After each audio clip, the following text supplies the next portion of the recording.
la neuróloga Alejandra Guerrero, que tuvo que ver con la publicación de este libro, ¿no? Sí, sí, señor. Además es neuróloga. Doctora Alejandra, ¿cómo se diferencia un dolor de cabeza normal de una migraña? Bueno, digamos que hay algunas claves. Básicamente tenemos 3 síntomas que son claves en la migraña. Cuando hay fotofobia o molestia a la luz, cuando hay náusea y cuando el dolor de cabeza es un dolor incapacitante. Si tenemos estos 3 síntomas, nos encontramos ante un 98% de probabilidades que sea una migraña. Si tenemos 2 de estos 3, ante un 93% de posibilidades de que tengamos una migraña. Bueno, concentrémonos entonces en la migraña. ¿Qué produce la migraña? Bueno, todavía no sabemos qué la produce, eso es lo que intentamos develar un poco en nuestro libro, estudiar como todos estos mecanismos que se conocen hoy en día que pueden generar la migraña. Hay factores genéticos, hay factores ambientales, hay diferentes causas, pero aún no podemos decir cuál es la causa principal de la migraña. Doctora Alejandra, pero en el informe que tenemos aquí dice que hay 5 millones de personas en Colombia, ¿eso no es mucho? Es bastante, pero si vemos las estadísticas mundiales, es la tercera enfermedad con más prevalencia a nivel global. Muchas veces no se le pone la atención que se necesitaría, o como es algo del día a día, pues no se tiene como en cuenta esta cifra tan alta, pero así es. ¿Qué pasa si no se le presta atención a la migraña? ¿En qué puede derivar? Bueno, si no se le presta la atención debida a la migraña, podemos tener que una migraña episódica o que es ocasional se nos convierta en una migraña crónica. Cuando la migraña se vuelve crónica, esto nos va a generar más discapacidad y más compromiso pues, en la persona que padece la enfermedad. ¿Cómo qué, por ejemplo? Cosas tan básicas como perder productividad laboral. Alguien que tiene dolor de cabeza no trabaja de la misma manera que una persona que no lo tiene. Cuando hablamos de esta migraña crónica decimos que es una que dura más de 15 días en el mes. Entonces, pues todo esto disminuye. Casi que una diaria, más o menos. Casi que fuera diaria, sí.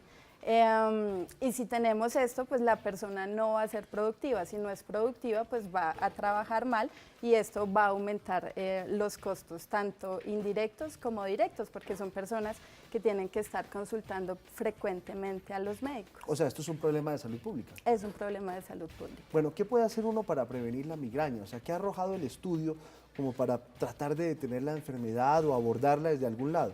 Bueno, lo primero que hay que hacer pues, es identificar los síntomas. Tan pronto se identifiquen, consultar al médico general, y la idea es que el médico general derive estos pacientes a los neurólogos, porque otra cosa que mencionamos en nuestro estudio es que la educación que se presta tanto para los médicos como para los especialistas en cuanto a dolor de cabeza es muy poca. O sea, es tan preocupante que ni los mismos médicos saben manejar la migraña. Entonces necesitamos que a los neurólogos pues nos consulten los pacientes que tienen migraña para poder ofrecer un tratamiento pues personalizado, porque no todas las personas van a necesitar el mismo tratamiento. ¿Pero sabe por qué? Porque de pronto una migraña, por ser un dolor de cabeza, la gente no le presta mucha atención y con una pastillita de acetaminofén, sea cual sea la marca, se cura. Eso es otro problema, que la mayoría de personas se automedican y lo que no sabe la gente del común, y no tienen por qué saberlo, es que existe un dolor de cabeza que se llama por abuso de analgésicos. Es decir, que si yo o sea, ¿se toma mucha pastilla? Claro que sí, si yo me automedico y me tomo mucho acetaminofén, mucho Advil, lo que aparece en televisión, me estoy haciendo un mal y estoy haciendo que probablemente esta migraña se vaya a volver crónica. ¿Una migraña crónica puede provocar la muerte? No tanto la muerte, pero pues sí se queda con la persona todo el tiempo y lo que hablábamos genera un alto grado de discapacidad. Doctora Alejandra, aquí veíamos que la ciudad más afectada es Barranquilla. ¿Eso por qué Barranquilla? ¿Una coincidencia o tiene que ver con alguna condición climática o de ubicación de Barranquilla?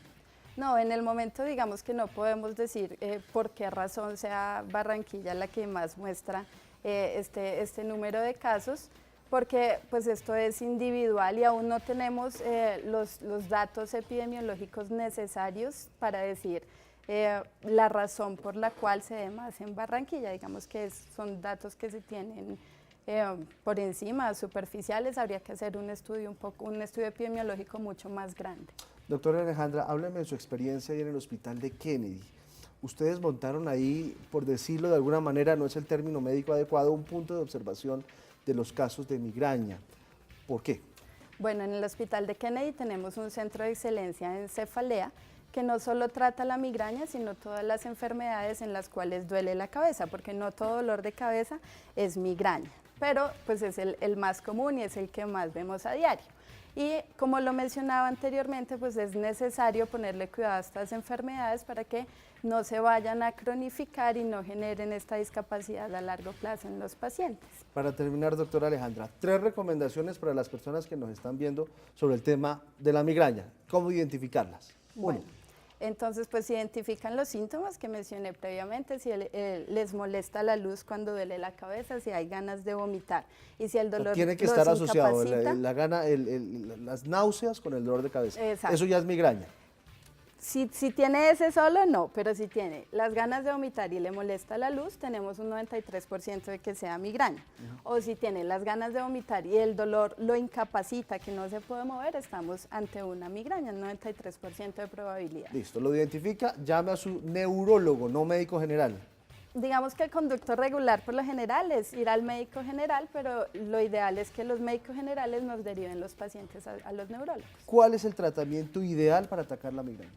El tratamiento es personalizado, depende de las Depende de características no hay una de cada tendencia paciente. general. No. No es a punta de acetaminofén, no lo acaba de decir. No es a punta de acetaminofén porque tenemos que controlar factores de riesgo como la dieta, tenemos que identificar cuáles son los precipitantes de la migraña en cada paciente, que pues eso es diferente. ¿Será que el estrés y el exceso de trabajo producen migraña? Es uno de los factores de riesgo para la migraña, pero hay muchos otros como dormir mal, mala alimentación, la obesidad, la apnea del sueño, hay muchas otras patologías que también nos ayudan a generar la migraña. Bueno, pues doctora Alejandra Guerrero de la Asociación Colombiana de Neurología y quienes realizaron esta investigación, muchísimas gracias por estar con nosotros.